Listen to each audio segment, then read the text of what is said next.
What's good, everybody? This is the most interactive sports talk show anywhere. It's Offsides. Marc Ryan and Diesel, and we are the Fan Upstate, rolling on until 7 o'clock p.m. today. Absolutely, positively thrilled to have you guys with us. Could not do it without you. Here's how you can take part in the show. You can give us a ring at 844-FAN-PHONE. That's 844-FANFONE. And the carpro.com text line is there for you at 71307 to start your text with the word fan, and away you go on the show. On the YouTube stream as well, the Fan Upstate on YouTube, you will see I'm wearing my Florida Gator royal blue today. That is absolutely right. Possibility of bringing on a new show sponsor. Very excited about that possibility. Always a great day, and a huge thank you to you guys for making this show what it's become. Coming up in about 10 minutes, why Starbucks continues to be undefeated against me. Okay, 10 minutes from right now. Like Father Time is undefeated, right? Death is undefeated. Taxes are undefeated, and Starbucks against Marc Ryan is undefeated. I'm going to tell you exactly why that is 10 minutes from right now. And exactly 10 minutes and 30 seconds from right now, you're going to hear all these weirdos. Starbucks is overrated. It's nasty burnt coffee. It's actually delicious. It's actually delicious. I love Dunkin' Donuts. Starbucks is for libtards. Wait till you hear the story, Disney. You're not gonna believe it. Okay, so today on the show, we're gonna honor our high school athlete of the week. We're gonna collect your continuing pouring in of your upset picks of the week. The Carolina Panthers Chicago Bears game that Diesel will be on the pregame show call of is one of the more awkward dynamics I've ever heard of in the NFL. There is a political and sports talk host who is challenging a women's team to play a men's team, and he's putting $1 million on the line. What do we think of that? JJ Hardy from Panthers Culture joins us. Lawton Swan on whether Clemson can run the table the rest of the way. We've got the top 5 at 5. We've got Truth Serum, and we have you here on the most interactive sports radio show anywhere. But let us open, my friends, with this. I am losing my patience with this Michigan nonsense. And you know what? I'm more annoyed, everything is so money motivated, and we continuously overlook morality for money, right? Continuously do that. And at Michigan right now, you got a bunch of attorneys using a bunch of big and threatening words, all in the name of preserving Michigan's multi-million-dollar run, third year in a row potentially, to the college football playoff.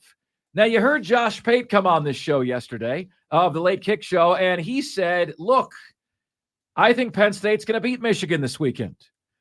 We've talked to Kelly Ford, who in his analytics model, one of the best in America, says Ohio State right now is the best team in the country. But the excuses coming out from these idiots, as Ren and Stimpy would say, it is absolutely baffling to me. The excuses. So what do you say we share with you the basic excuses first? The first one, and if you've listened to Offsides the last few weeks, you know that we've been, favorite word in the English dictionary, abreast of what is going on here.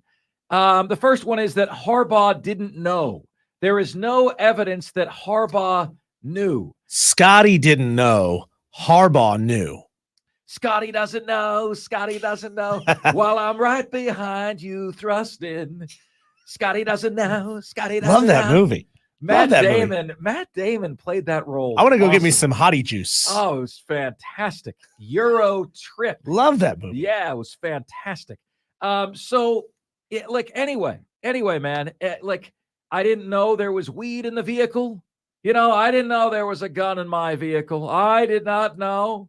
I did not know. Phil Niekro once got busted on the mound. I didn't know there was a nail file in my back pocket. It just kind of flung out of there. I didn't know. Didn't know. Ignorance of the law is absolutely no excuse whatsoever. Zero excuse. The second one, the Big Ten better be careful about what they dig up because they might not like what they find about every school in the Big Ten and some schools outside of the Big Ten. In other words, the old whataboutism, Diesel, everybody's doing it.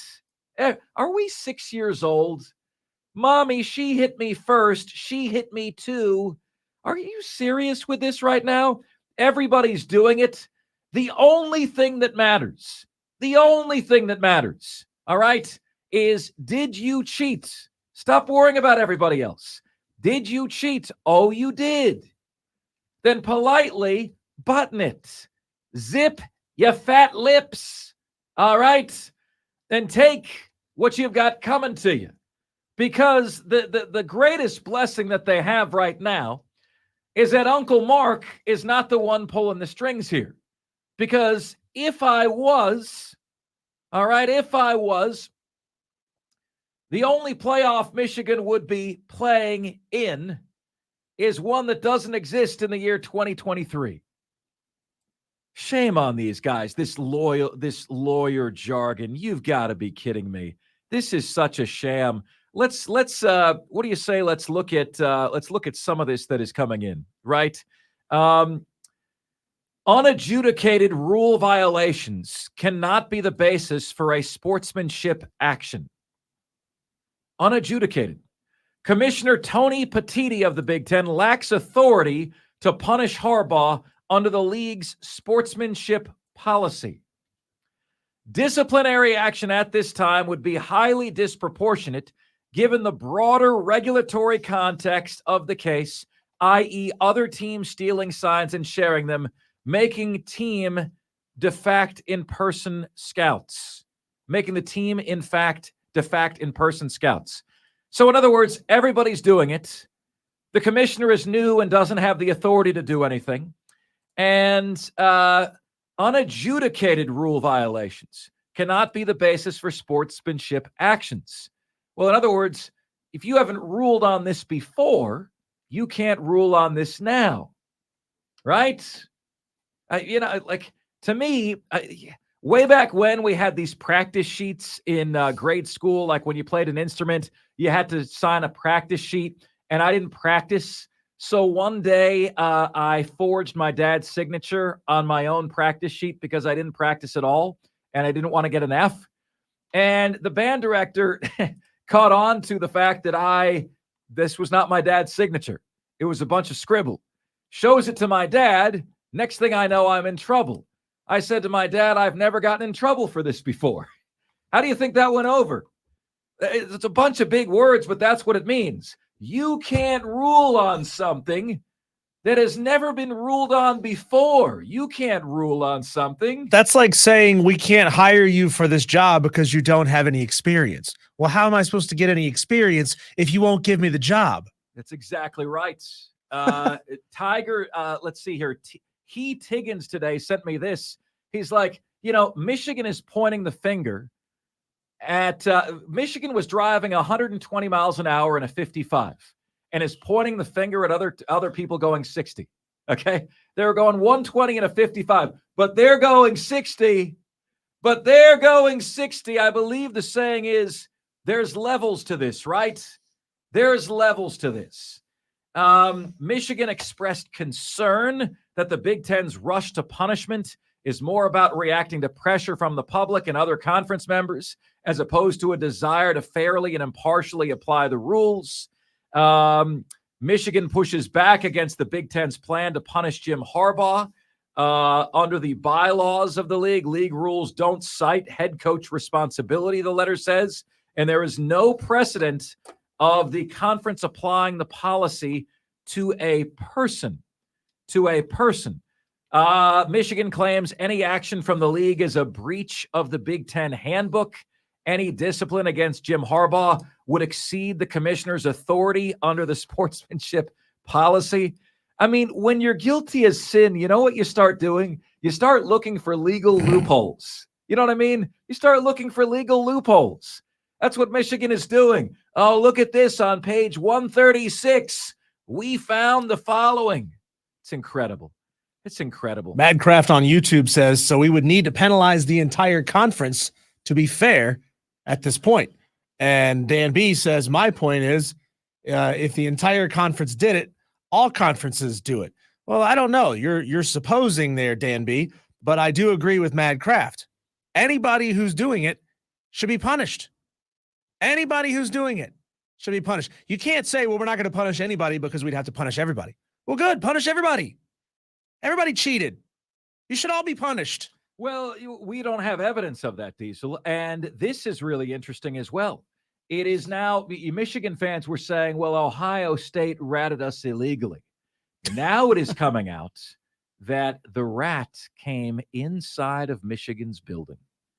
The exposed, that's called a whistleblower. Right. The whistleblower came from inside Michigan's building.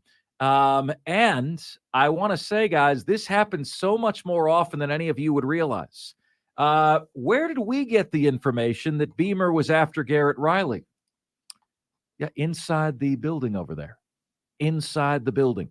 Okay. So this happens a lot more often than those would think. Remember the stink about Clemson and Florida State reaching out to the SEC a couple years ago? What would you say if I told you I had folks inside the building over there that said we were right? Okay. They're not rats. They're called inside sources. Inside sources, right? Sources who choose not to be named. Right. Michigan to the Big Ten on Connor Stalions. Connor Stalions is the dude who was just resigned recently or fired. One of the two. It's highly dubious that a junior analyst's observations about the other side's signals would have had a material effect on the integrity of competition, particularly when, according to present evidence, the other coaches did not know the basis for those observations. You cheated. It's not about how well the cheating works. You cheated. You cheated. Sometimes you attempt to cheat, as I did in 10th grade biology class, and the teacher put a fake answer key in there, so you got a 0. The cheating didn't work very well that day. You still cheated. We still got a 0. We still got sent to the office. Got a 0. Okay? If you're asking me, Mark, did you learn some lessons in your life? Yeah. The forgery one was in 7th grade. The cheating one was in 10th grade. Learn some lessons. It's not about how well the cheating works. Good gosh, this is making me sick. All right, I got to tell you this Starbucks story. Starbucks is undefeated against me. Undefeated. So this would have been a couple of years ago. The boss man and Stone Man said, hey, Mark, come to Starbucks with us. And I go first in the order. You know, they said ladies first or something like that. So I went first in the order. And I got like a cinnamon shortbread. Stone Man still telling that joke? God, it's been years, man. Yeah. Get some new material. So he goes, I put my order in, and my order, Diesel, is a cinnamon shortbread frappuccino. And then okay, maybe they were right to say ladies first. Yeah. So then Stone Man and my boss Mark goes up there, and they're like, coffee, black coffee, manly black coffee, nothing but black coffee. Right. And I was like, okay, well, I'm going to rock out with my cinnamon shortbread frappuccino and be great. So today I meet the same boss at Starbucks, right? A little catch-up chat. And remembering this event, I go up to the front. Is it the barista? I go up to the barista. This is what I say. I want the manliest coffee that you have. Just like that. The manliest coffee that you have. You know what she says to me? She looks at me with a roll of the eyes. Me and the boss sitting there, and she goes, coffee doesn't have a gender. That's what she says. And I look at my boss, and we're both laughing, and I'm like, am I in the wrong place? You like, just got woked to death. I got absolutely woked. It was like somebody had taken this establishment and placed it in Seattle, Washington. I was like, wait, am I in the wrong place here? Like, what is going on? Sir, roll of the eyes. Coffee doesn't have a gender. Okay. Starbucks a million, Marc Ryan 0. I cannot beat Starbucks. I can't beat them. Either I get the cinnamon shortbread frappuccino, I get laughed at, or coffee doesn't have a gender. One of the two, I am screwed. Either way. All right, my friends, your take on this Michigan nonsense. It's a bunch of hooey, if you ask me. It just makes absolutely no sense. The excuses are long. The reasons are short when it comes to Michigan and their attempt to get out of this. In a separate 8-page letter to the Big Ten, Jim Harbaugh's attorney, Tom Mars, makes many of the same arguments as Michigan on why the league can't punish Harbaugh. Lack of evidence of any guilt, a lack of due process, a lack of power per Big Ten rules for Petitti to act. Okay, he's the commissioner. He has the authority to exercise discipline. Due process. We have the process. Why did you fire the guy, Connor Stallions? We know what he was doing. He was doing it on behalf of Michigan, and he was instructed never to tell Jim Harbaugh. Lack of evidence of any guilt. Why was Connor Stallions fired? You firing him for no reason? Firing him because you think, hey, man, let's make this guy go away. The problem goes away. Boy, how can we possibly expect our children to have any accountability at all when our adults don't? Take your whooping. All right? Take your whooping. Coffee doesn't have a gender, sir. All right, Offsides continues right after this. We are the Fan Upstate.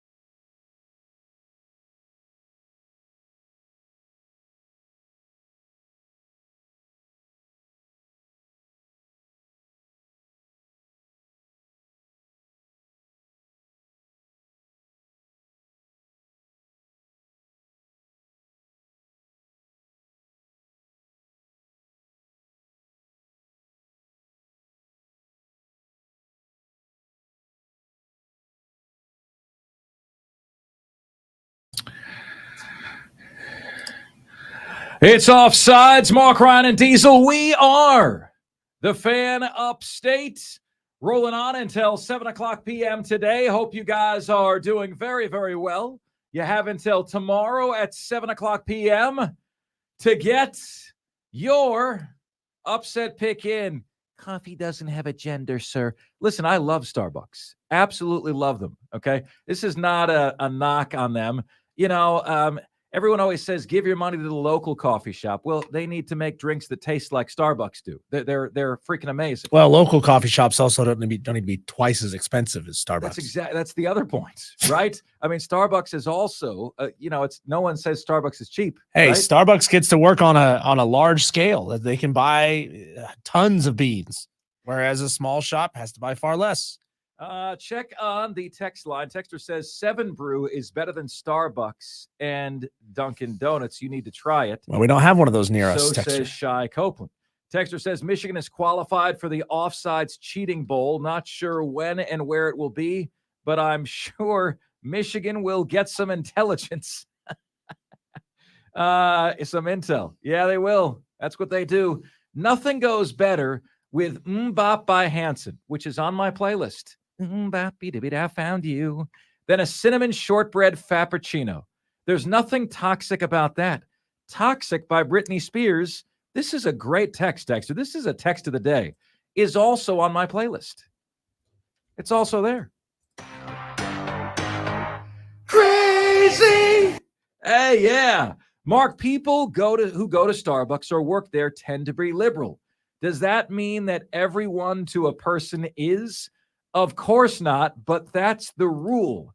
As for Michigan, who cares? Who cares? I mean, it's kind of the biggest story in college football. A lot of people care, apparently. Just because you don't care about cheating, Texter, doesn't mean that other people don't care about cheating. Question is, would you be okay with your wife cheating on you? If cheating is okay, are you okay with your wife cheating on you? If you believe that cheating is okay in some instances, you have to believe that cheating is okay in all instances. I know this. I feel like Texter's trying to get me to say a bad word in another language, Diesel. He says coffee has a gender if you say it in Spanish. El café? I don't know what that means. How you do anything is how you do everything. Yeah, there you go. Brandon Keeler says, I work at Starbucks part-time and I am not liberal. I couldn't believe, and like the roll of the eyes too, like really. Sir, you should know this. Coffee has no gender, sir. Ugh. Then if coffee has no gender, why do I have to call you by pronouns in your establishment? Why do I have to use gender specific pronouns if the product you're serving and your reason for being here has no gender? Exactly right. Right. All right, guys, there are a couple of other things I want to get to here. Lane Kiffin, and I'm curious, okay? This is a situation where there are sides, okay? And I have no idea where you're going to come out on these sides because one side is a very sensitive issue. It is mental health, okay? Front Office Sports has obtained audio of a heated exchange between Lane Kiffin and defensive tackle DeSanto Rollins after Rollins had a mental health break from the team. Okay. Ole Miss and Kiffin have motioned to dismiss a $40 million lawsuit from Rollins. Now, DeSanto Rollins took a mental health break from the team, which in my opinion is completely understandable, and the reality is, even when you're on a mental health break, if your boss calls you or asks to speak with you, you need to return the call, right? Like that's your boss. Even if you're not, like, it's okay to not be okay, right? But if the boss wants to meet with you, I think you need to honor that. In the end, he is the boss. And Lane Kiffin is the boss. And what everyone does today, in today's day and age, is they try to judge things without having context. And I want to be careful that we don't do that here, okay? Because, we don't know the full story, but I've just given you what we do know. And we also now know that DeSanto Rollins recorded this without Lane Kiffin's knowledge, okay? So DeSanto, in my opinion, is not without blame here as well. He records this without Lane Kiffin's knowledge. Front Office Sports obtains this, presumably from DeSanto Rollins. And, he's got this mental break from the team, is going into it. Is that the wrong time to use that? Yeah, not a good use. not a good use of that at all. So he has got this break from the team. He goes into Lane Kiffin's office, and he knows this is not going to go well because he's not returned any of Lane Kiffin's communications. Without further ado, we share the audio with you, recorded without Lane Kiffin's permission, and I want to know, what side of this are you on? If you would have come here when you kept getting messages, the head coach wants to talk to you, and you saying, I'm not ready to talk to him. I wasn't. Well, what world do you live in? I don't see why you gotta be disrespectful. Get out of here. Go. You're off the team. You're done. See ya. Because I'm. See ya. Go. And guess what? We can kick you off the team. So go read your rights about mental health. We can kick you off the team for not showing up. When the head coach has to meet with you and you don't show up for weeks, okay, we can remove you from the team. It's called being the pussy.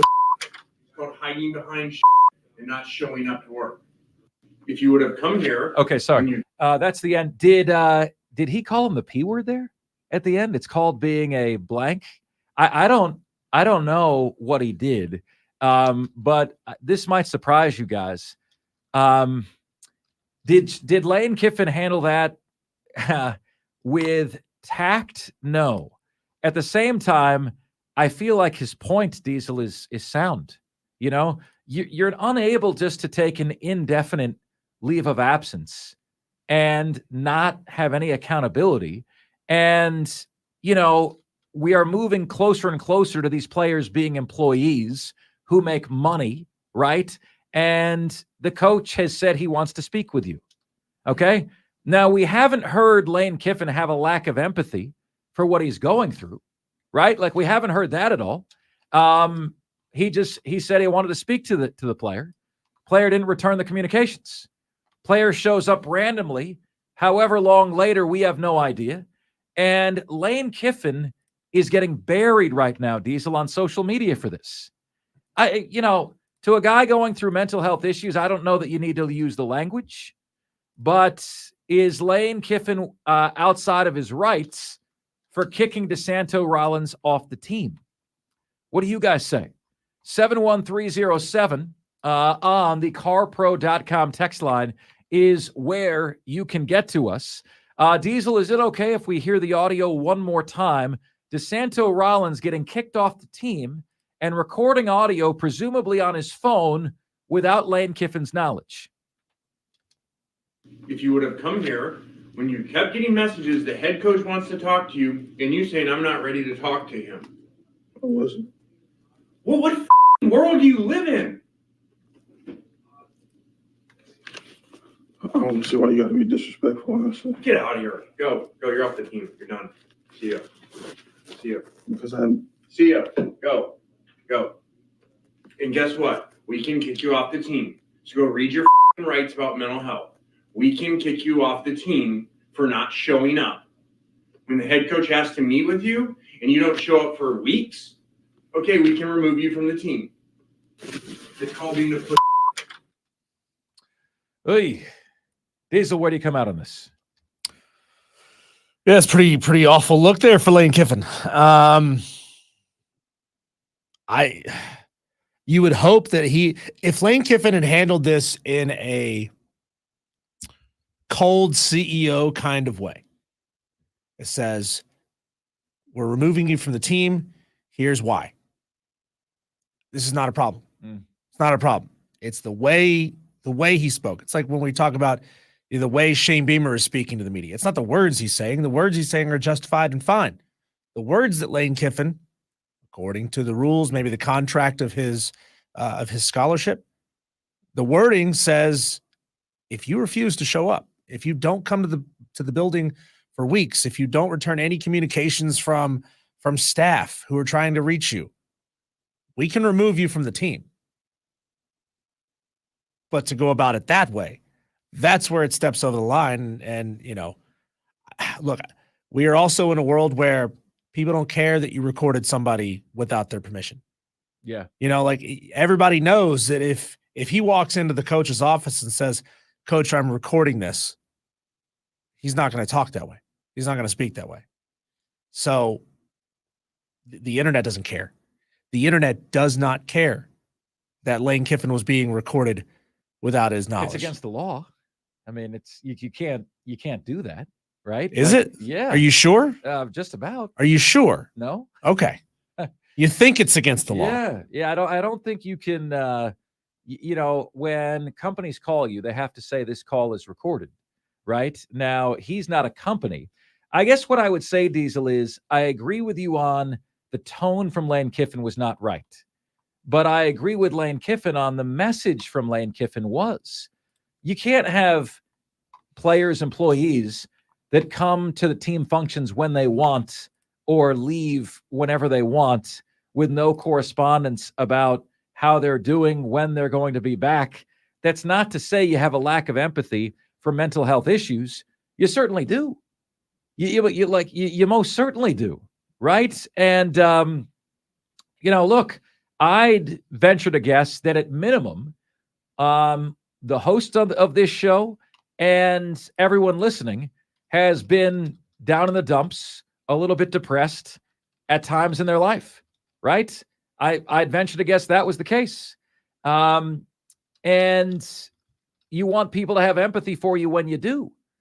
But you can't just say, I'll be back here when I want to be back here and expect to still have your gig when you get back there. Right? Like, am I wrong on this?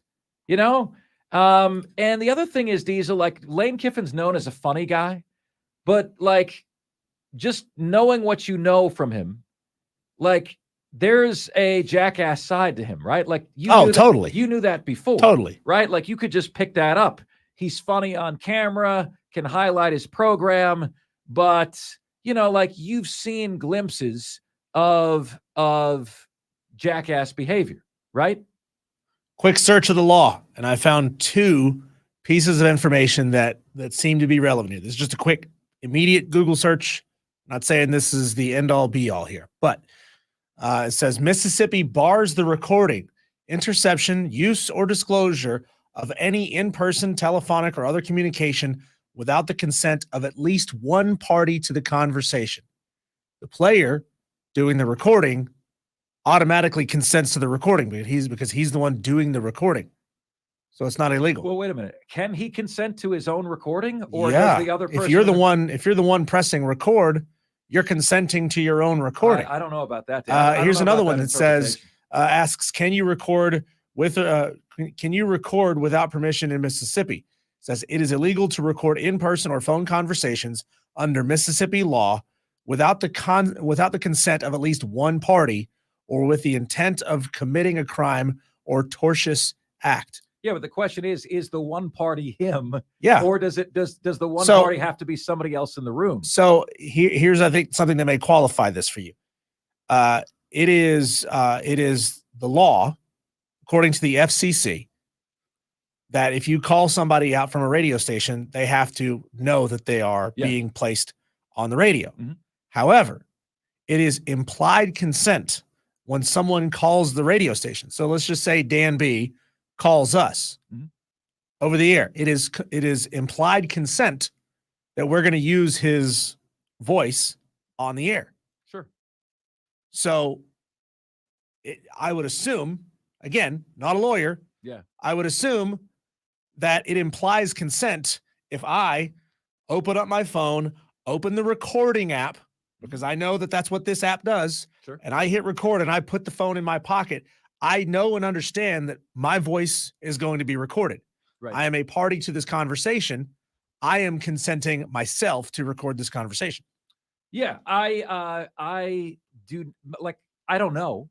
Like, I don't know what the interpretation of that is, but that's not how I interpret it. I believe that, somebody in the room has to consent counts as someone other than the person trying to pull a fast one, right? Oh, I'm going to get you, Lane Kiffin, dead to rights. But who knows? Like, I don't know how to interpret that. One texter says Diesel is right. Any player taping his coach and leaking it to the media is done as a player anyway. Good riddance, a texter says. Let's see. Diesel is 100% right. He can consent to the recording. Yeah, but like, I don't know, guys. Like, that just doesn't seem right to me.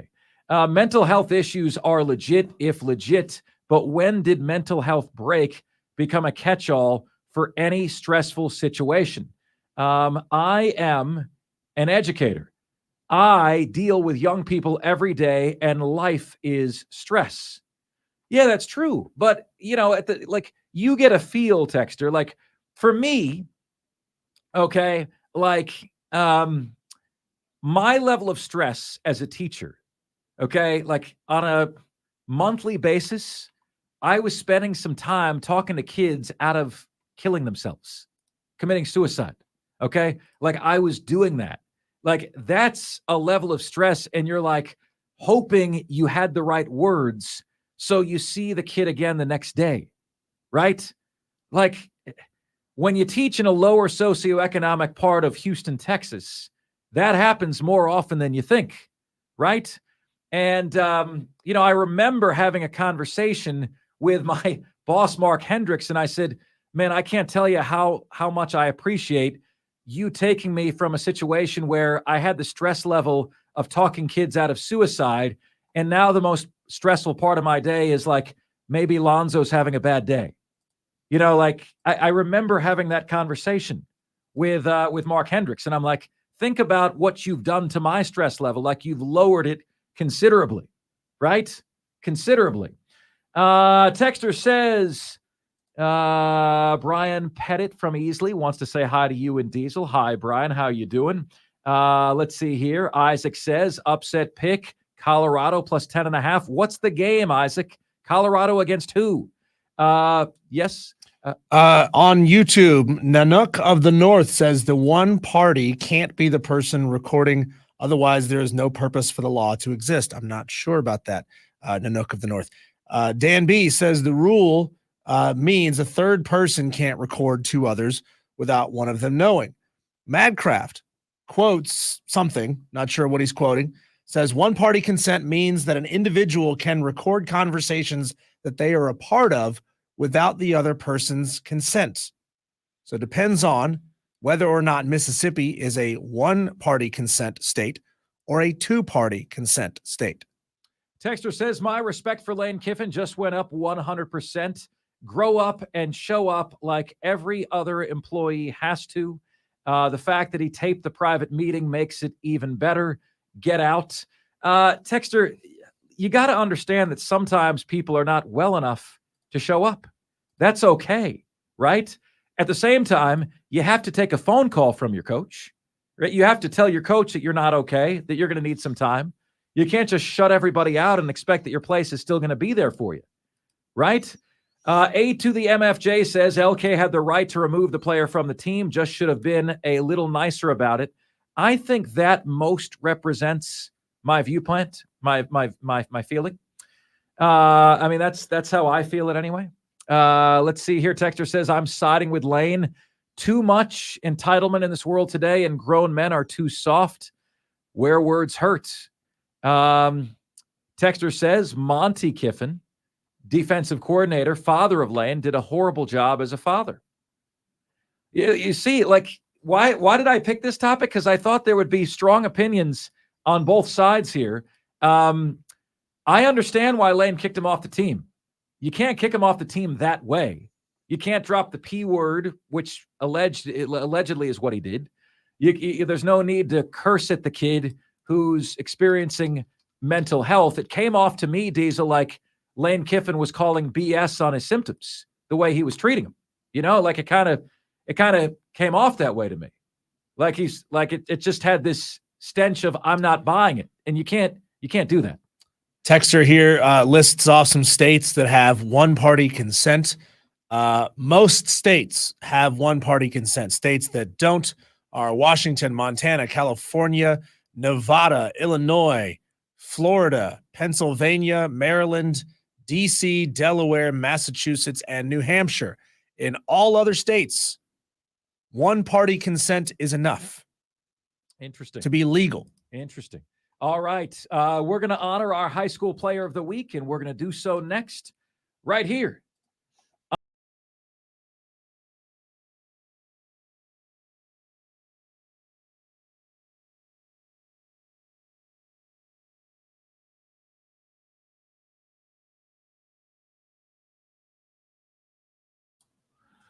Joining us right now is our the Fan Upstate High School Player of the Week, Thomas Stanley.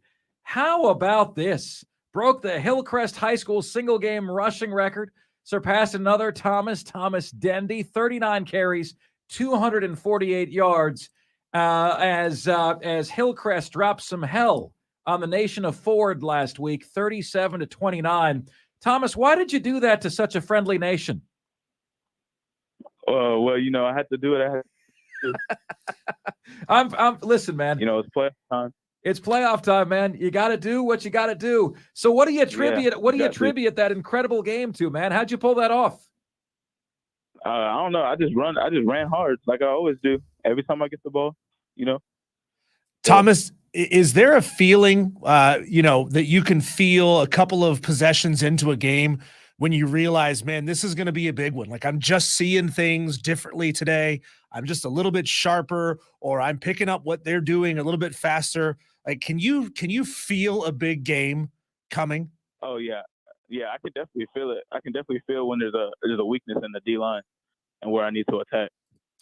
Thomas Stanley So, joining there's us. definitely a feeling. Hillcrest record-setting running back, the Fan Upstate High School Player of the Week. You guys get Burns this week, Thomas. I'm sure Yes, sir. this is just all right with you, just fine with you, but how come everybody's talking about this game in this area like it's just, a matter of time before Burns advances to the next round? I'm not seeing many people pick Hillcrest in this game. At last check, you guys are 9-2, so what gives there? Well, we're always a team that's doubted, so we haven't beat Burns in a while, and we just don't have a lot of people believing in us as we go. Thomas, talk to me about your style as a running back. When you hear the play-by-play guys, they say this guy's a bruiser, this guy's a pinball, this guy's a scat back, he's a bounce it outside kind of guy. Where do you think your skill set lies right now? I feel like I'm gonna mix up a power back and a speed back. That's in the pretty mix of good. those, So kind of like Phil Maffa at Clemson. Yeah. Yeah. That's pretty solid. Thomas, do you what are your plans for after high school? I know you're a senior coming up. You're going to be graduating in the fall. Like, would you like to keep playing at the next level? And do you have any plans to do so? Yeah. Yes, sir. I do plan on playing at the next level. And what kind of feedback are you getting, or can you share any schools that you're talking to? I'm not getting any feedback. I have no offers right now, but I am talking to a couple schools, a little smaller schools. That's okay. Hoping they respond. Yeah, that's good. Good stuff, man. Look, I got to tell you something, Thomas. When I wanted to get into sports broadcasting, I got calls back from nobody, literally nobody. Okay. And I had to go buy my own show, pay my own way. I went the walk-on route. But there's some amazing stories about walk-ons and guys that were overlooked. And like Kurt Warner was bagging groceries and then got a call to the Iowa Barnstormers and then became a Super Bowl winning quarterback. So there are some diamonds in the rough. And I get the sense, Thomas, that you are one of them. So let me ask you this. What does Hillcrest have to do to be successful on Friday night against the Rebels? Well, everybody has to execute and do their job, and if everybody does their job, we can win. Thomas, quick question here for you. I know you've been watching a little bit of film, or your coaching staff has been watching a little bit of film on Burns. Without giving away what your secret weapon might be, scale of 1 to 10, how good do you feel about your chances to have another big game? To have another big game. I feel like a 10 out of 10. Burns as it is doesn't expect much from me as a player. So, well, they should expect a lot now. I'm telling you, I hear the chip on your shoulder. I hear the hunger in your voice. And Hillcrest is coming not for a moral victory, but they're coming to take the crown, and they're coming to win. Thomas Stanley, congratulations, my friend, on becoming our Fan Upstate High School Player of the Week. We're super proud of you. We wish you a ton of success this week against Burns, man. Thank you so much for joining us. I didn't hear you. What did you say? Oh, I said we're super proud of you, Thomas, and we congratulate you on being our the Fan Upstate High School Player of the Week. We're going to be pulling for you, man, and we know you're going to make us proud, man. Congratulations on the honor. Thank you. You got it. All right, Thomas Stanley, running back from Hillcrest High School, taking on Burns. What do you guys think? Does Hillcrest have a shot? They have a shot, folks. They got a shot. I'm telling you, they've got a chance. And I'm not, this is when you worry about a game, if you're a Burns fan or if you're any football fan, is when, you're not hearing any concern about the opponent. Somebody help me out. And I know you guys know, jump in the comment section on the YouTube chat, text into the show 71307, start your text with fan. How much film do high school players watch? Do they watch any? Or is it coaching staff that watches the film and then they, try to implement whatever they're going to try to implement for the week? Do players get to watch film? Do they have that kind of time?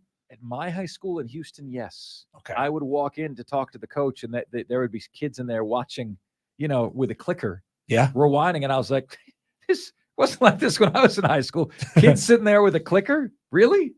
When I was in high school, Diesel, I mean, I am I am of this demographic, this age, this generation, that like even then the coaches didn't have that stuff. The coaches would only scout by going to the other team's games, which you can't do in college football. College football can't do it anymore. How about that? All right, up next, you will not believe the challenge that has been issued to the WNBA champion. We simply ask you who wins. That's next, right here on the most interactive sports talk show anywhere. You're Offsides with me, Marc Ryan, and Diesel, and we are the Fan Upstate.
What's good, everybody? This is the most interactive sports talk show anywhere. It's Offsides. Marc Ryan and Diesel, and we are the Fan Upstate, rolling on until 7 o'clock p.m. today. Thank you so much for making us part of your afternoon each and every day, looking right into the camera on YouTube, the Fan Upstate on YouTube. We're Offsides, broadcast live from 3 o'clock until 5:20 p.m. every single day. Here's how you guys can take part in the show. You can give us a ring at 844-FAN-PHONE.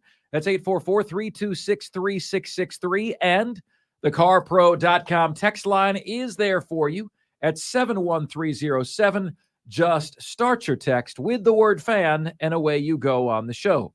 Luke says, Diesel, high school players and coaches have apps they can use to watch film on their phones or iPads. How about that?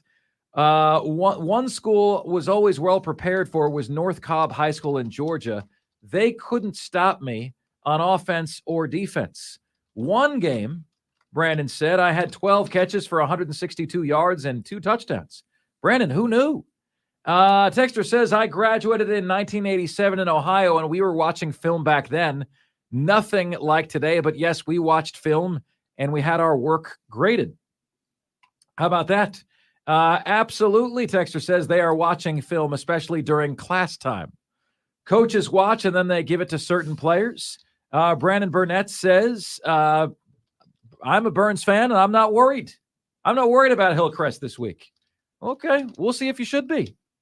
We'll see if you should be, maybe. Let's see here. Diesel, when I played, I watched tons of film on my opponents. Emerson M is going Georgia Tech plus 14.5 over Clemson. I don't get it. I just don't get it. I think you guys are throwing away a pick. Rodney Mintz, this is a little better, says taking Duke plus 14.5 over North Carolina. Duke has flushed their season, man. Like what happened there? What happened? Let's see here. Texter says, hey, Mark, did you see where Florida men's basketball has a commitment from a guy that is 7'6"? He's the tallest teenager in the world, and I've seen highlights of him. And unfortunately, he looks like most 7'6" guys do.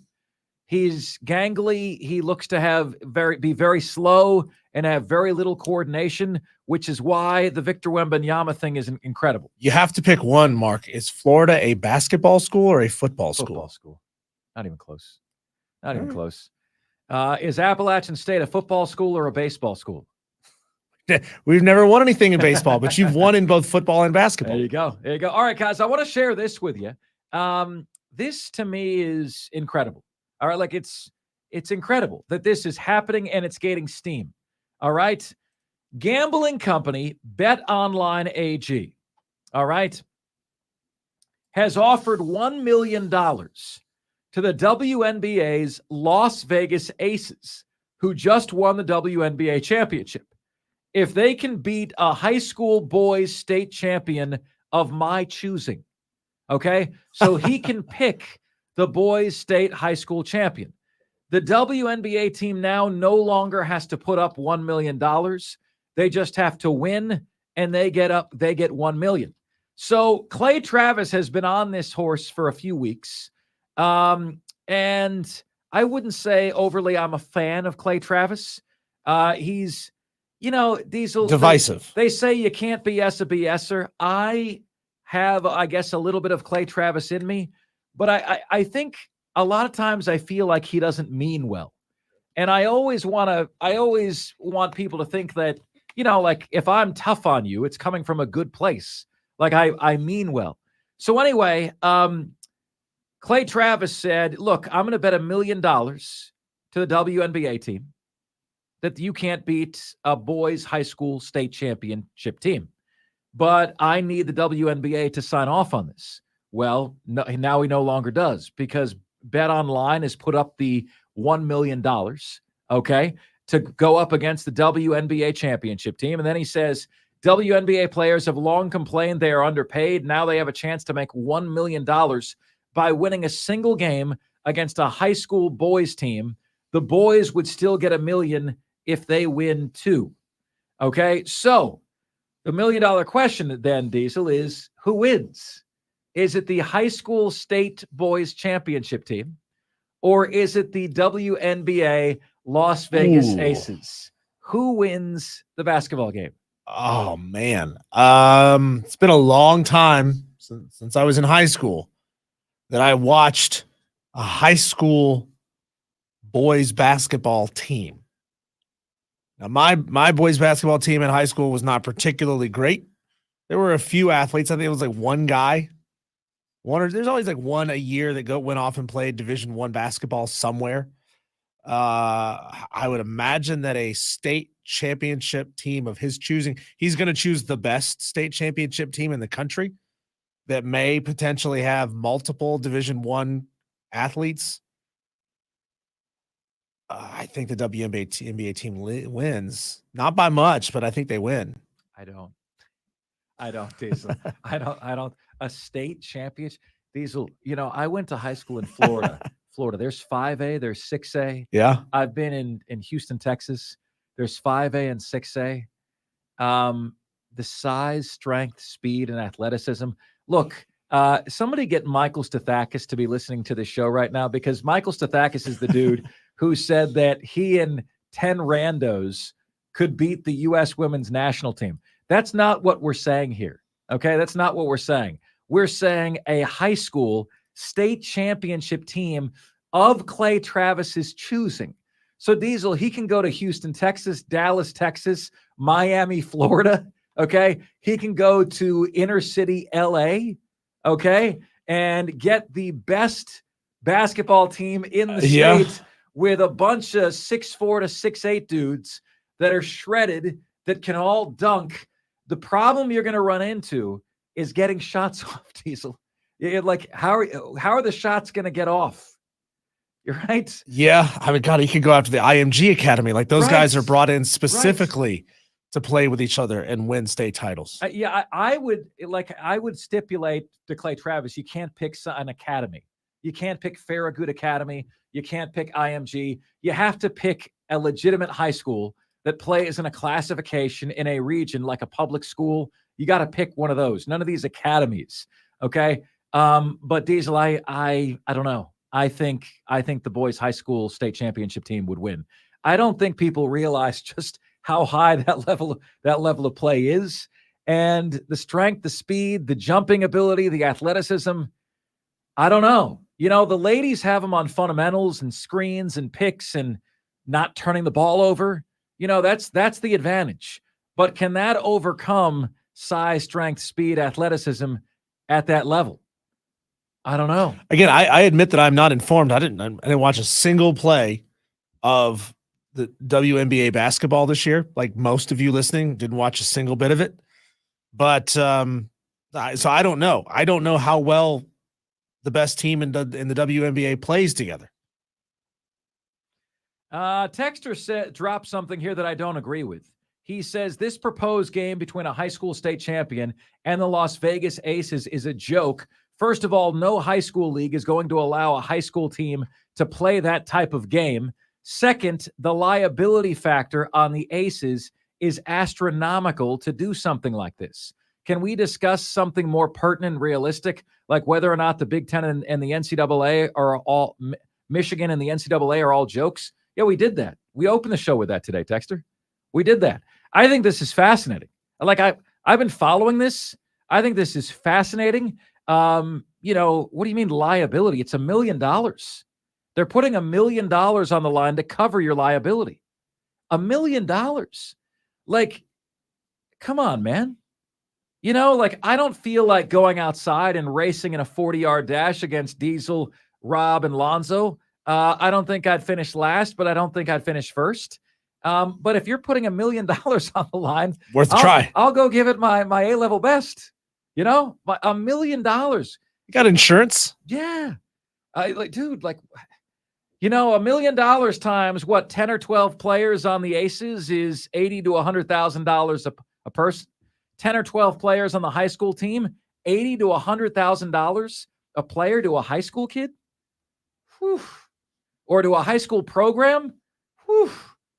Sign me up. So Diesel is sticking with the WNBA team would win. I think it would be a competitive game, but I think the boys' state high school championship team would win. Okay? Would win. Where do you come out on this? 844 FAN-PHONE. That's 844-FANFONE. That's 844-326-3663. Texters, let's see here. I think the Aces would win. Asia Wilson is a generational player. Texter says the boys' state basketball champions would win. Remember the women's national team getting blown out by a national boys team that was 14 years old. It wasn't a national boys team. It was the FC Dallas under 15 team beat the U.S. women's national team. Bobby Riggs says the high school boys will win. Oh, he was the tennis player that did the Battle of the Sexes with Billie Jean King. That's right. So says Trey in Kentucky. Texter says $1 million isn't going to cover an ace player losing their career. No state league would allow this. State league doesn't have to allow it. Just go play. How many high school boys yearly have broken records by women running track, et cetera, et cetera, et cetera? Well, they're not recorded by the same standard, Texter. They're not. But anyway, Diesel, if you could get that game on TV, would you watch it? Yeah. You would? Yeah. I'd watch I think it'd it. be fascinating. I would absolutely watch that. And so we got a texter saying, talk about more pertinent things. If you put that on TV, it would be pertinent to me. Texter, do you not watch stand-up comedy? Do you not watch the news? They talk about the battle of the sexes all the time. This is one of the oldest arguments anywhere. It's the battle of the sexes and prostitution, two of the oldest institutions on this planet. That's it. That's it, my friends. All right. Coming up next on the show, so many interesting layers to tonight's Carolina and Chicago Bears game. Diesel's going to be on the call of that, part of the Carolina Kickoff Show on our sister station, WROQ. We'll get you set for that one next here on Offsides. We are the Fan Upstate.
in the country. Sorry, we didn't bring you guys back. Didn't bring you back. We're talking here about Tyler Huff, the quarterback at Furman, being brought on SportsCenter today. That was pretty exceptional. Well, guess what we're going to be talking to Clay Hendricks about at 6 p.m. this evening. Yeah, that you better believe it.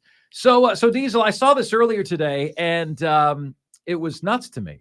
JJ Zachariason said tonight's game features a fascinating and successful rookie, and it also features Bryce Young. And I was like, wow, boy, that hurts. But it hurts Carolina from a number of different ways and angles and so on and so forth. And you've got a few of them down. For starters, right, the Chicago Bears, help themselves. They help their draft pick. Have you ever heard this before? The Bears help their draft pick tonight if they beat the Carolina Panthers. Why? Because they have the Carolina Panthers draft pick. So the pick that they get from the Panthers gets better if they beat the Panthers, which is incredible. Even if they lose, they win. Okay? Because then their pick gets better if they lose this game. This is incredible to me. You got the 1-7 Carolina Panthers against the 2-7 Bad News Bears. And you got a D2 player playing quarterback, and Diesel's on the call. Diesel, can you catch the fever? Can you catch the excitement? I think this is going to be a race to 9 points. Honestly, the Bears are not scoring many points. They were lighting up the scoreboard a few weeks ago, and then Fields goes down, and they got this D2 quarterback in. They're not exactly lighting it up with him.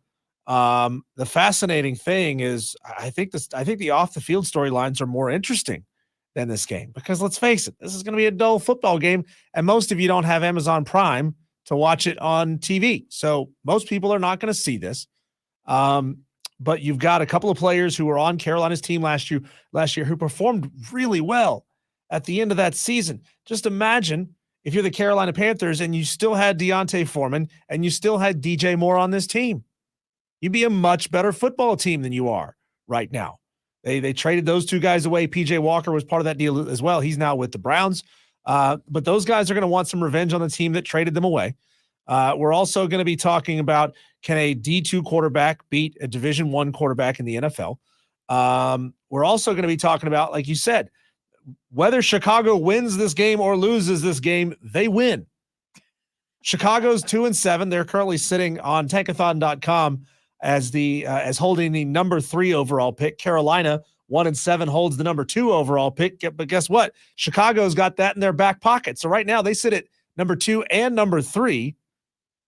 And whether they win or lose, they improve their chances to get the number 1, 2, or 3 overall pick. Now, Arizona's sitting at 1-8.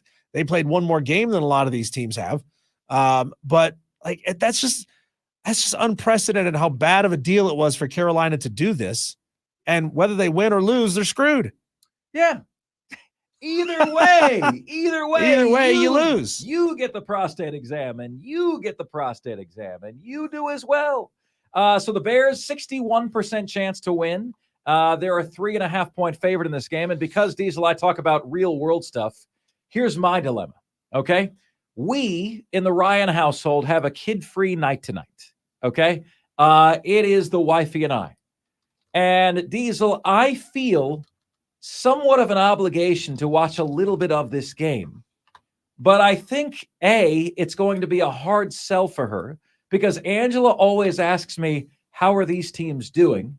And once she realizes that the combined record is 3 wins and 14 losses, she's going to say to me, why are we watching this game? She's going to say that, right? And so, I am now torn. Okay, can you guys help me out, Offsiders? Is it my job to watch at least some of this game tonight? Or can I shun this responsibility entirely and just spend the evening with the missus? I think you're going to pick up everything you need to know about this game from the stat line. Okay. I genuinely don't believe that there's going to be anything that exciting. There's going to be a lot of punts. There's a couple of long field goals. Why should we listen to your show again, Diesel? Because I keep it real. I'm not going to lie to you. I'm not going to good. blow smoke and tell you that this team is going to be great and win 10 games. I'm not going to tell you that. That is the best reason why you should listen to these tailgate shows. And hey, if the boss man decides that level of honesty is not what they want out of this show, then well, so be it. Yeah, no, it's with the level of honesty you get out of that show and our show and every show. And we do our best to make it interesting. And I'll tell you what, our next guest has had it with Dave Tepper and the Carolina Panthers, and he'll join us next. JJ Hardy from Panthers Culture here on Offsides.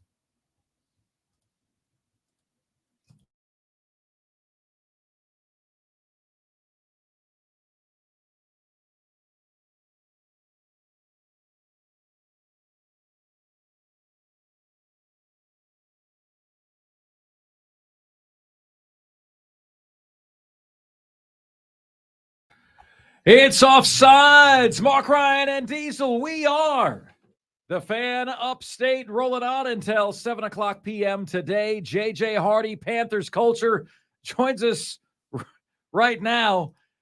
This game tonight, JJ, feels like it's the Bad News Bears, literally, against the Island of Misfit Toys, the Carolina Panthers. And we've got this weird dynamic where if Chicago beats Carolina, their Carolina draft pick gets better.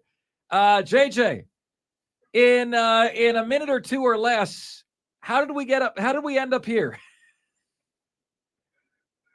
I'll keep it less than a minute. We got here because of Dave Tepper. Okay. That's how we ended up here. Okay, so you have been very outspoken, and I've enjoyed your commentary this week, JJ, because a lot of people that have fan sites like yours, they just always homer it up for the team. That's not our brand. Mm-hmm. That's not your brand. You don't know this, but that's one of the main reasons I asked you to come on, because I just wanted somebody that would keep it real and, not blow smoke up everybody's skirts. So can you speak to, like the fact that this team made the playoffs 4 years out of 5 before Tepper took over, hasn't made the playoffs a single time with David Tepper? Like I don't believe in coincidences. There's a reason for that. So what is he doing to napalm his own operation? I think Dave Tepper, just like any new leader when taking over from the former leader, I think they're over-eager to put their own fingerprint on the thing that they bought or the organization that they took over. And Dave Tepper wanted to come in and establish whatever football culture that he felt was appropriate that would be separate from Jerry Richardson, rest in peace. And in doing so, I think he wanted to take the same hedge fund manager approach that made him his riches and apply it to a football organization. And I think when you are in the market, to buy the press goods or things that nobody has found out about yet, you want to be early to it. I think in football that's a risky approach, right? Because football is a game that's won by coaches who have a lot of football experience at the level that they're coaching at, and general managers who have a lot of experience being able to assess and acquire talent, that's right for the NFL. And I think Dave Tepper, when he fired Ron Rivera, a true football man, NFL football man, former player, had been a successful coach here in Carolina. I think when he did that, his next step that he made after that was the beginning of what we're experiencing now. And that step was keeping Marty Herney and then setting out to find a new head coach, and then choosing Matt Rule, who didn't have a lot of, or hardly any NFL experience. And even though he had some success in college, those college type coaches aren't always successful at the NFL level, don't really know what it takes to win at the NFL level. And because he didn't have a big Rolodex of NFL names that he could bring along with him, experience-wise, to help him along, I think we had ourselves in a situation where the blind was kind of leading the blind, with the head coach trying to establish a culture for an owner who didn't really know how to establish a culture.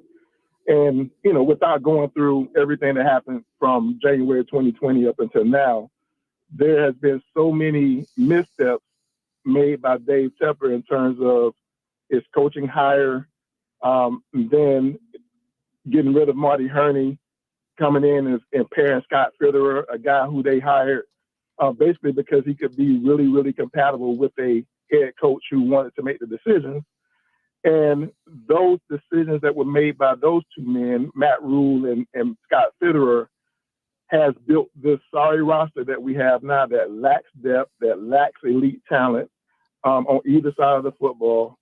And, he found that out last year when he fired Matt Rule, but then he kept the GM who he had paired with Matt Rule.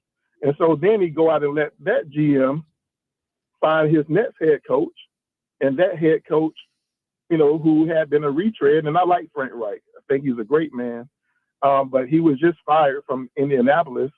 And I think Dave Tepper took the cheap route. To be honest, I don't know contract details and things like that, but I think Dave Tepper was like, okay, I got an experienced man that's sitting here in North Carolina and Frank Reich. He probably won't cost as much because the coach still owe him from the contract that they gave him. And that would kind of offset what I wasted with Matt Rule. And I think he went with that versus probably being a little bit more aggressive in the coaching search.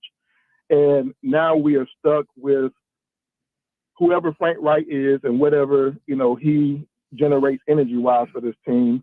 I think, who we have at quarterback was, the safe pick for that group of people, the GM, the coach, because I think they felt like they needed to play it safe with this owner because everything about him says that I'm not going to be patient with you if you don't win and if you don't get it right. So I think the culture of not being able to take risk and go out and get the really good talent, take risk on that talent for the fear that you're going to be obliterated by the owner and lose your job. I think that has created like this really, really misaligned football organization and football culture here in Carolina that we can't trust week to week. Sorry for all that, but I had to get it out. No, listen, no, like that answer, JJ, is what we're looking for. Like if somebody asks you, how did we end up here, right? Like that to me is a great example, is a great explanation for the why. And you've walked us through the steps really nicely, man. I appreciate that. Yeah, it sounds like you've been talking to Tyler from Spartanburg, who undressed Dabo Sweeney in much the same way a few weeks ago there, JJ. In your mind, put on your prediction hat here for just a minute. How long do you believe that Scott Fitterer and Frank Reich will be around in Carolina? Obviously, David Tepper's not going anywhere. He's the owner of the team. It's really difficult to switch ownership. They don't sell the teams very often. So we're kind of stuck with David Tepper for a while. But what about David Tepper and his desire to make Jerry Jones look like a hands-off, laissez-faire type of owner with how involved he is, how long do you think he leaves those two guys in place? I have to separate what I want from what I believe, right? What I want is for him to at least address the general manager situation. I would like for him to relieve, I hate saying fire, to relieve Scott Fitterer of his duties. So at least you can have a different plan for how you're going to build this roster around your hopefully franchise quarterback in Bryce Young, right? I don't think he would be able to endure this losing season if it in fact becomes a losing season, which it feels that way. I don't think he can have this type of losing season and keep the general manager and the head coach. But because whatever he told Frank Reich when he hired him, I don't know if he's going to fire Frank Reich in just a year or less, because I think it's two things that you have to consider with that. I think if you fire him after only a year, then that sends out this mega blasted signal to any potential coach who will replace him that, hey, look, I won't have any stability there in Carolina if I take a job there.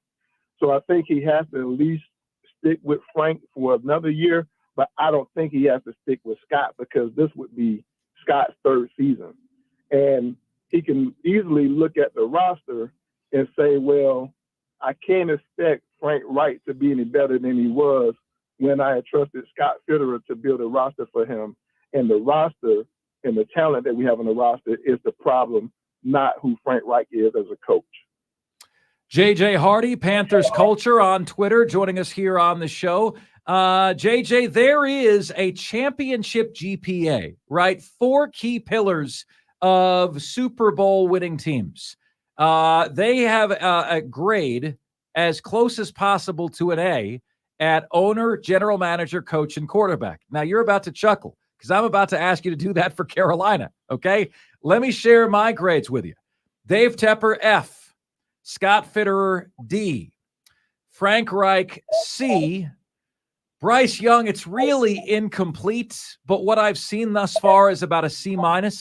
So I've got an F, a D, a C, and a C-.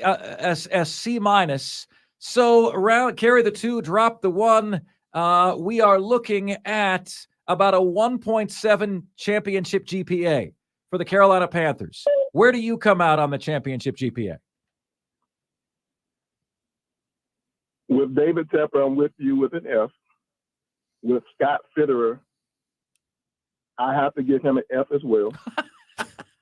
When it comes to Frank Wright, C-. Okay. When it comes to Bryce Young, he's right there at about a C- as well. Probably a D+ right now. And that's no knock on him. I'm just saying based on what we see performance-wise, and I'm thinking I'm still feeling those 2 pick sixes too. You just gave the Carolina Panthers under a 1.0 GPA. And we're 1-7, so I think it's commensurate to our record, right? Yeah, JJ, you know, I was setting up for the show that's going to air here in about an hour and a half, and you know, it really depressed me to start thinking that the Carolina Panthers are currently tanking for the second round of the NFL draft next year. Now, 33, baby. yeah, I mean, it's obvious that they're not going to go quarterback, even if they wanted to draft somebody who would have a complementary skill set to back up Bryce Young. It's obvious they're not going to go there. And in the mock draft that I looked at earlier today, they've got Tez Walker from North Carolina as the pick where the Panthers would go. In your mind, I mean, there's so many glaring deficiencies on the offensive side of the football for the Carolina Panthers. Is it a foregone conclusion that wide receiver is number 1, or should they be building from the ground up and starting with the best offensive lineman they can get?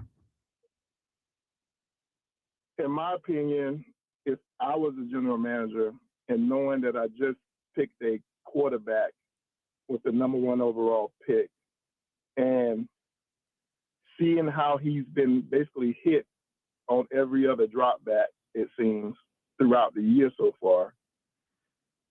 Although I would want one of the better receivers in the draft, I think to protect my asset, my 5'10", 200-pound quarterback, I would have to fortify the offensive line.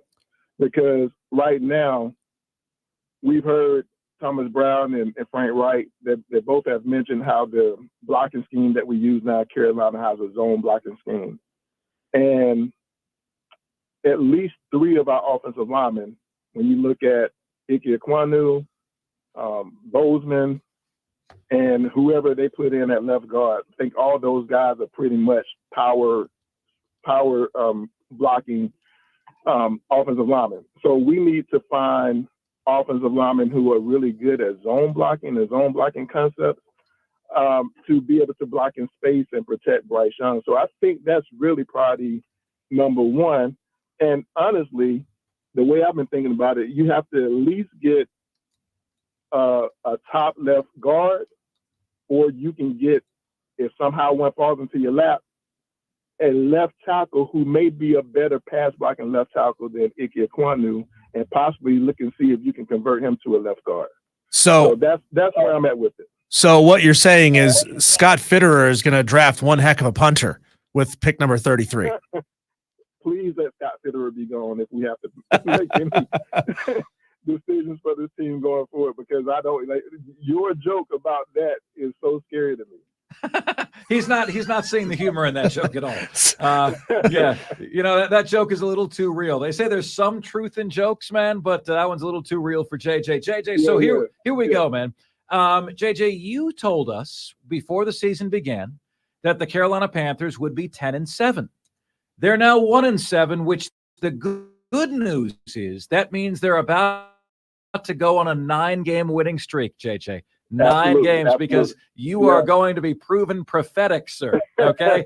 So if they were to go on a winning streak, what has happened here? Like, how do they get the ball rolling in the right direction, given what you've seen? God himself stepped down and became our general manager. This is the comedy tour that is the Carolina Panthers right now. These are realistic answers to fair questions. God himself, I will strike down upon thee with great vengeance and furious anger. Do you get the sense, JJ? Are other Carolina Panthers fans as fed up as you are?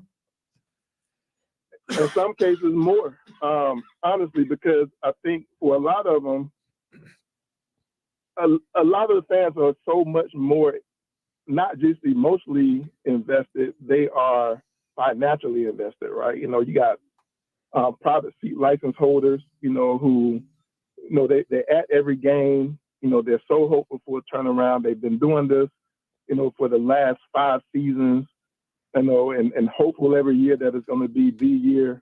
And then every year they are let down by showing up at the stadium, probably by week 5 or 6, the season already feels like it's over with. The stadium up there at Bank of America is being overrun with visiting fans, juggling and chanting.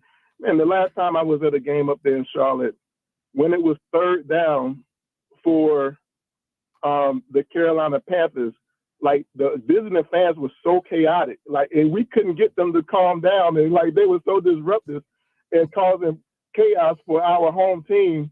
And as the fans who show up and pay that money, hundreds and hundreds of dollars every weekend, to see that team and see these poor performances, regardless whoever is at quarterback, regardless who's at head coach, I think for them, I think they're a little bit more fed up than I am, and I'm very fed up. But I think for the people who actually make the sacrifices to drive to the stadium, to go through all they go through at the games, and to just see a bad product every Sunday, I think for them it's so much more worse. And like I said, it's bad for me, but because I stay so far away, I'm not able to get to as many games. But the ones who go, I just feel for those people.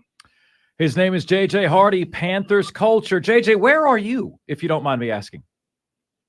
I live in the metro Atlanta area. Okay, very cool. So when I come up, it's about a 4-hour drive, but gotcha. Mama lives an hour from Charlotte.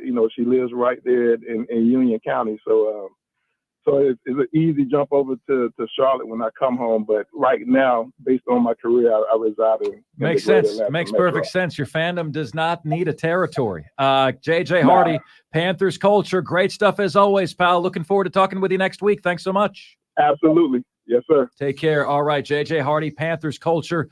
When we come back, we've got the top 5 at 5, the top 5 biggest sports stories of the day, the top 5 topics we're discussing. It's next here on Offsides.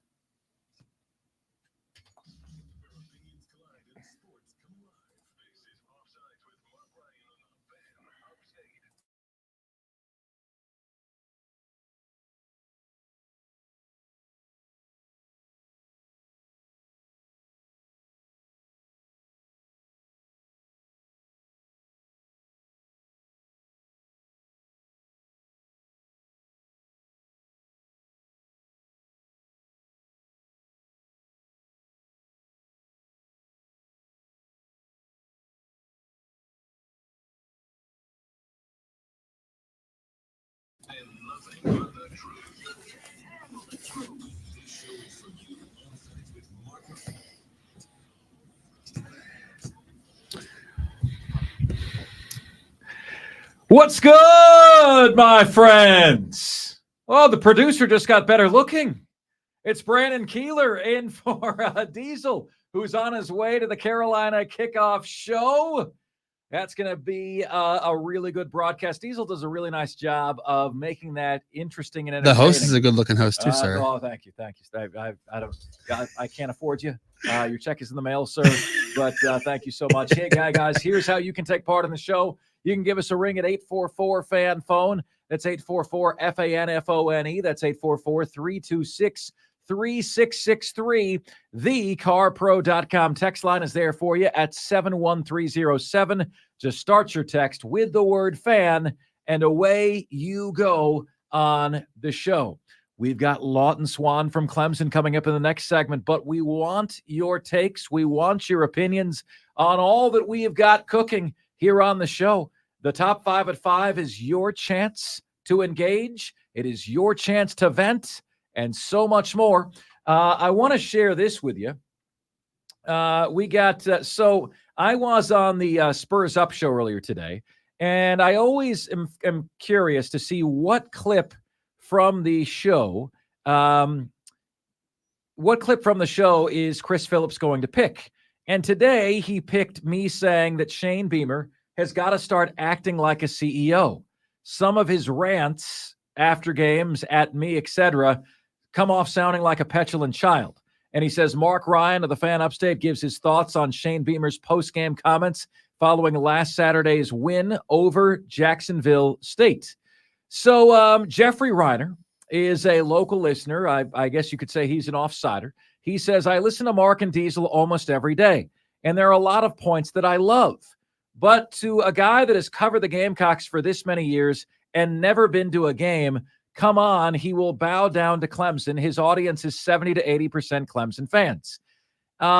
Jeffrey, I have been to Williams-Brice Stadium. I have been there. Just because I don't post pictures of experiences doesn't mean they didn't happen, okay?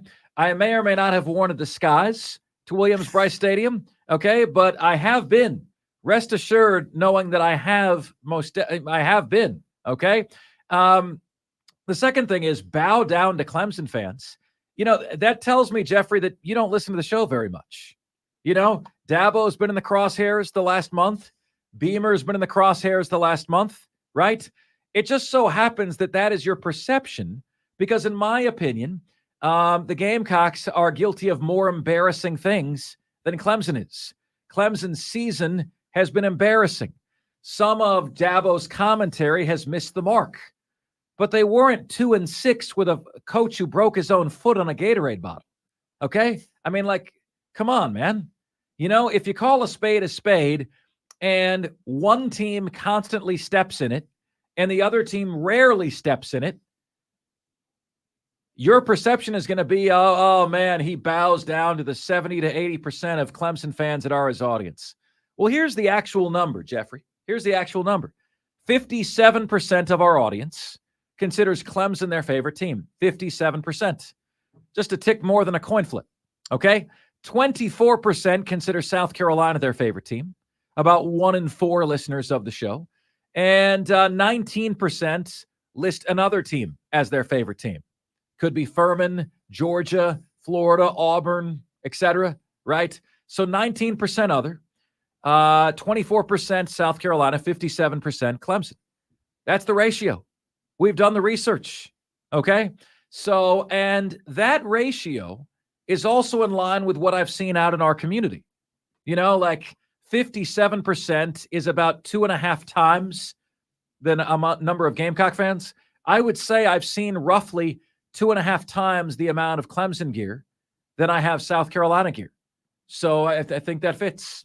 What say you guys? 844-326-3663. In your opinion, does this show do a good job of playing it down the middle, or does this show not? You know, and before you answer that we do not, I simply ask you, who's had it better, Clemson or South Carolina? And might that be why your perception is that I'm harder on the Gamecocks than Clemson? Might that be why? It's time for us, my friends, to do that jam.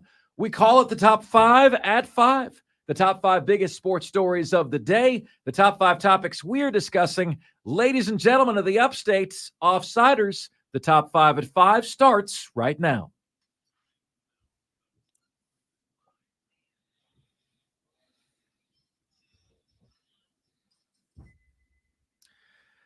Hit it.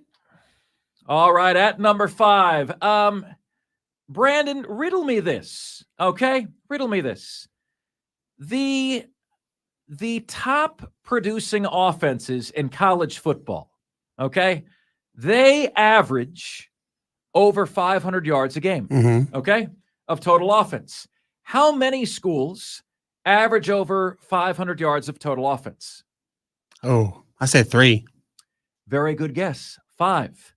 Those schools are LSU, Oregon, North Carolina, Washington, and Liberty. All Liberty, average really? over 500 yards of offense a game. The worst offenses in the game, okay, average picking up under 300 yards a game. Okay, those are the worst offenses in college football. How many offenses average under 300 yards a game on offense? I say 6. Very good guess again. It is 8. Ooh, Now listen to this. let's play the lottery. BYU, 130 schools, right? BYU gets 298 yards a game. Ball State, 294. Northwestern, 292. Akron, 285. Kent State, 278. East Carolina, 277. Poor Jim Zoke, our Carolina Panthers guy. He's their voice. Eastern Michigan, 258. And are you ready for this? We go from 258, last place, Iowa, number 130, 225 yards Really? of offense. Wow. You go from 277 to 258 to 225. That's terrible. That is the worst. That is the greatest statistical discrepancy I've ever seen in my life. Now, I share that with you to say this.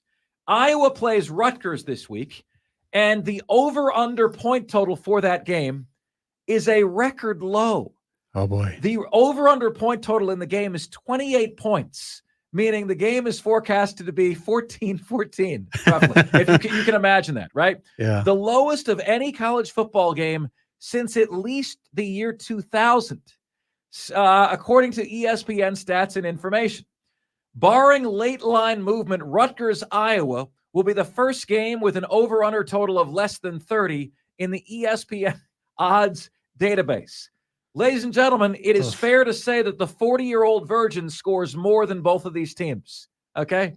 Under 28 points, over under 20. Honestly, out of all the years I've watched football, I don't think I've ever seen that low. Yeah.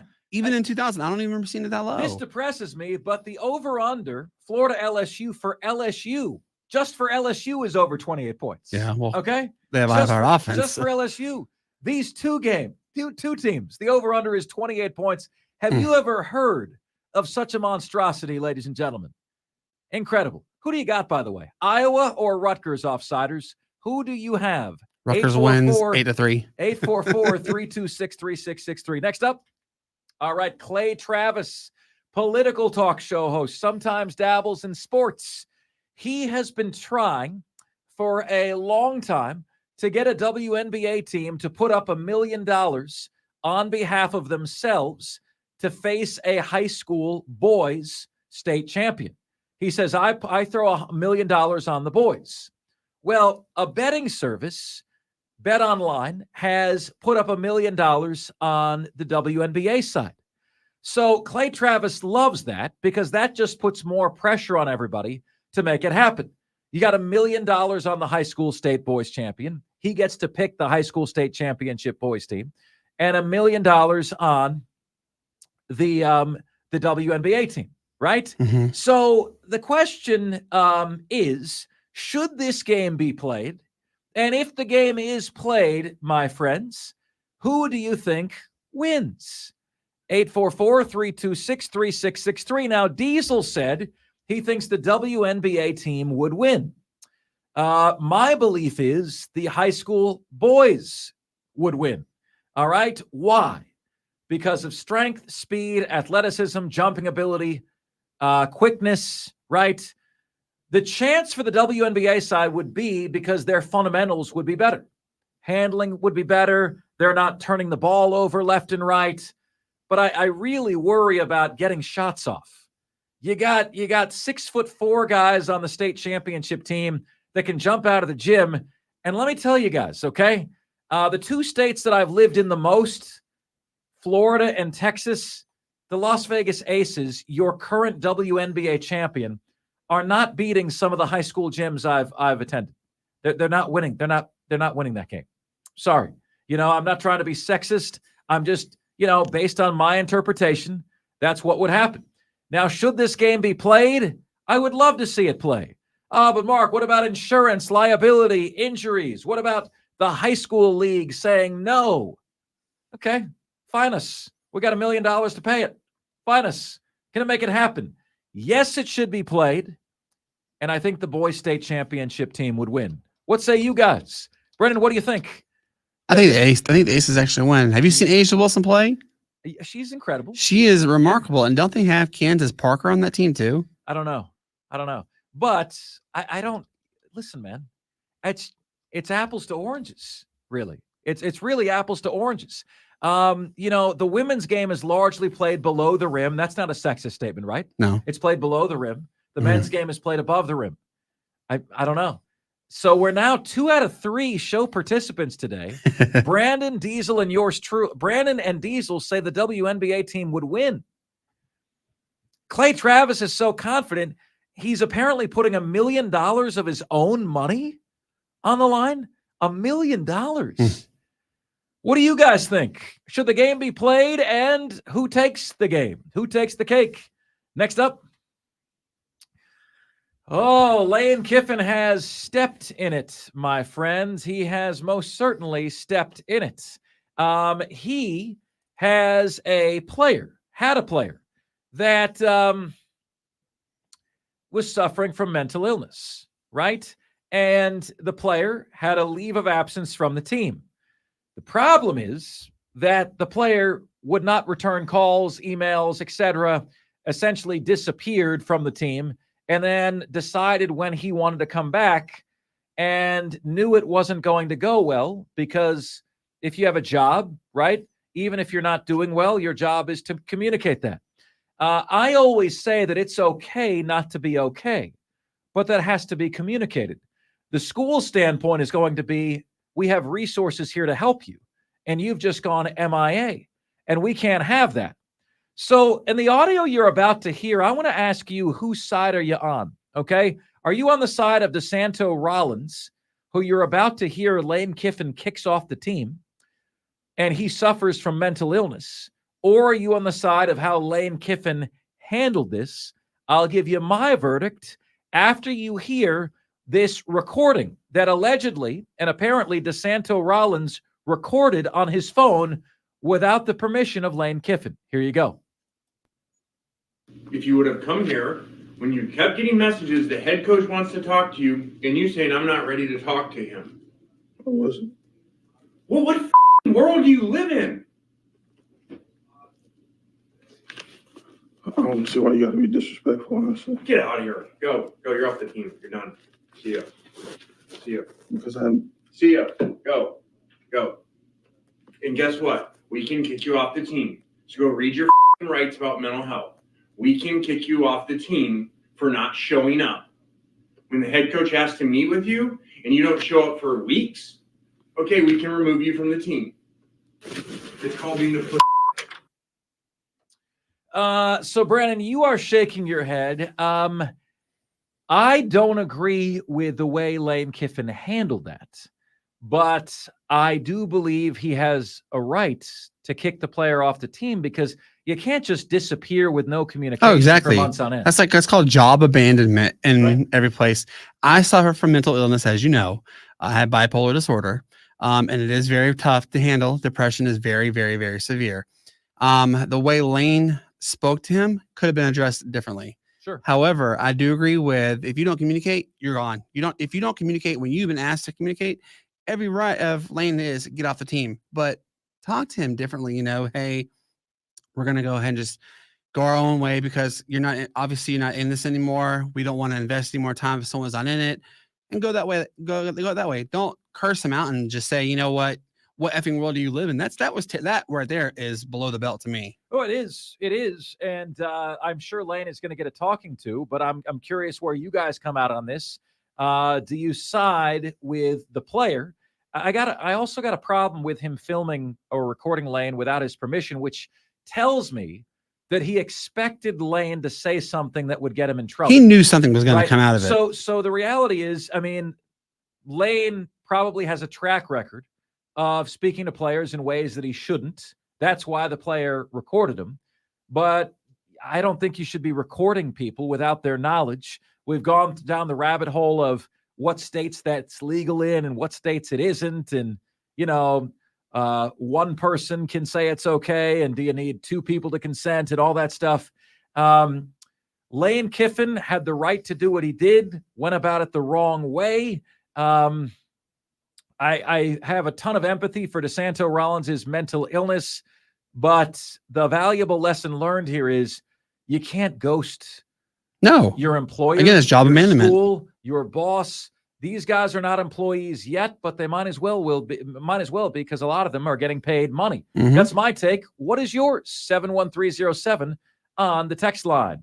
Next up, guys, the Michigan Nonsense Tour continues, with them writing threatening and scathing emails to the NCAA. NCAA football 2023 EA Sports. It's in the game. It's pretty good, right? What do you think, guys? It's pretty good. Yeah. You saw proof on the YouTube channel that was really me? You saw proof there?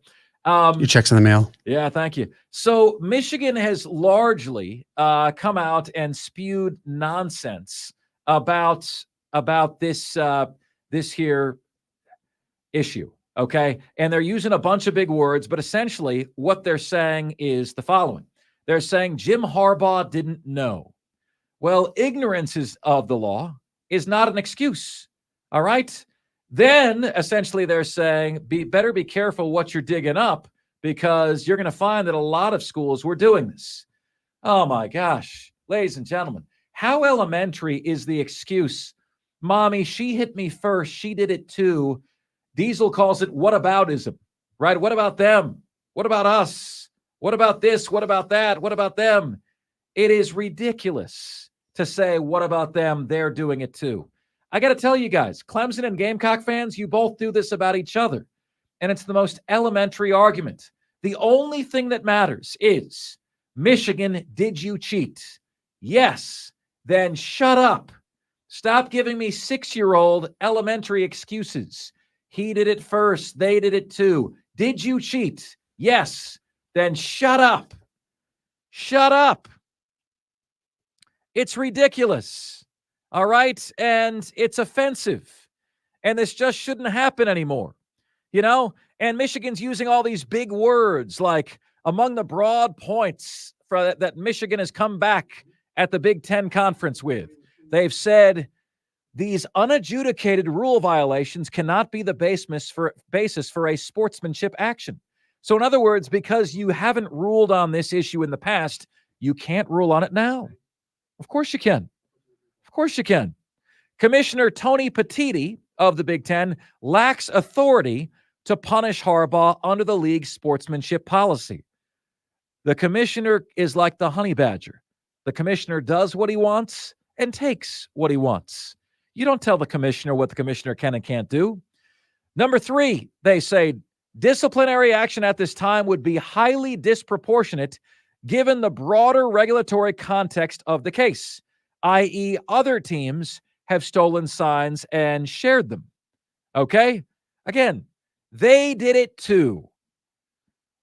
Give me a break. He did it first. Anybody who cheated should be punished. Anybody who cheated should be punished. This whole they did it too thing runs so hollow and so immature with me. And Harbaugh didn't know. Yeah, but there was cheating in Harbaugh's program. If he didn't know, he should have known. Okay? It's not just Harbaugh that is being punished here. Okay? Or at least it shouldn't be. It should be the entire program. The entire program. All right. And finally, at number 1, got to share this with you guys, man. The Carolina Panthers take on the Chicago Bears tonight. It is the battle of the biggest loser. All right. It is the bad news Chicago Bears against the island of misfit toys known as the Carolina Panthers. J.J. Hardy joined us in the last hour and told us the buck stops with Dave Tepper. Look with him first. And the irony is here, folks, you've never heard this before. Chicago improves their draft pick by beating Carolina. How is that? They're starting a Division II quarterback, and they're a 3.5-point favorite over a team starting the number 1 overall pick. Again, how? How did we get here? Well, because the Bears have Carolina's number 1 overall draft pick. If they beat Carolina, they make their draft pick that much better.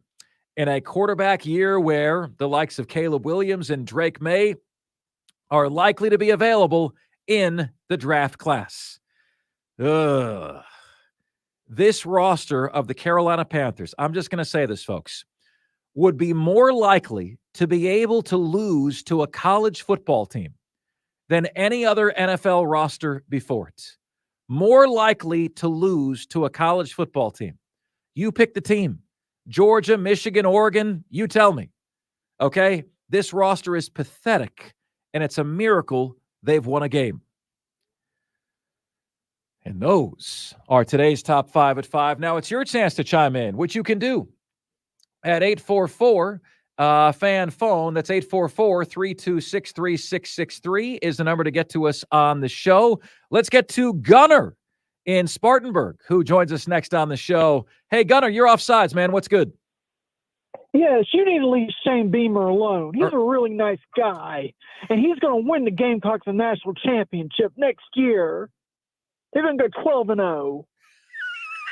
This is a Clemson fan. I know this well enough to know that this is a Clemson fan. Gunnar, I appreciate this. I know what you're doing. I'm on to you, sir. They've never gone 12-0. They will not go 12-0. Yes, they will.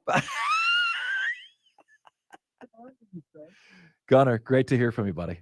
Gunnar in Spartanburg, ladies and gentlemen. I need to leave Shane Beamer alone. Come on, guys. Come on. That's not what we do on this show. Just not what we do on this show. All right, my friends, coming up next, we're going to be joined by Lawton Swan.